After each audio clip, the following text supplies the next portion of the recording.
শুরুতে আমি কোরআনের যারা পাখি, আজকের কোরআনের প্রোগ্রামের হাফেজ, যারা যারা মধ্যমণি, যারা কোরআনের মধ্যমণি, হুফাজুল যারা কোরআন, তারা আল্লাহর কাছে যারা শ্রেষ্ঠ অ্যাওয়ার্ড মানব। রিসিভ করেছে, তাদেরকে আমি অফিশিয়ালি তাদেরকে কংগ্রেচুলেট আল্লাহ করতে তাআলা চাই, অনেক মর্যাদা অভিনন্দন দিয়েছেন, জানাতে চাই যে কারণ তোমরা তারা সব অনেক বড় জায়গায় একটি অর্জন মর্যাদা ইতিমধ্যে পাবে। সম্পন্ন করেছো, আলহামদুলিল্লাহ। যাদের টুপি এটা ঘাড়ে একটা হিউজ টুপি মাথায় মাইলস্টোন। থাকবে, তারা এটা যে কত দুনিয়া বড় একটা আখিরাতে নেয়ামা দুই বা জায়গায় সৌভাগ্য, এটা কল্পনা করা যায় না। সম্মানিত ব্যক্তি যে হিসেবে কোরআনকে বলা হয় গণ্য এটা হবে। বিয়ন্ডলেস, বাউন্ডলেস, বটমলেস, মহাবিশ্বের মহাবিশ্বয় মহাগ্রন্থ আল কোরআন আল কারীমকে তোমরা তোমাদের সিনায় ধারণ করেছো।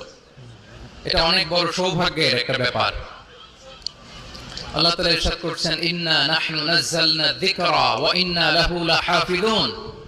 নিশ্চয় আমি কোরআনকে নাযিল করেছি এবং এই কোরআন আল কারীমকে সংরক্ষণের দায়িত্ব আমি নিজেই নিয়েছি।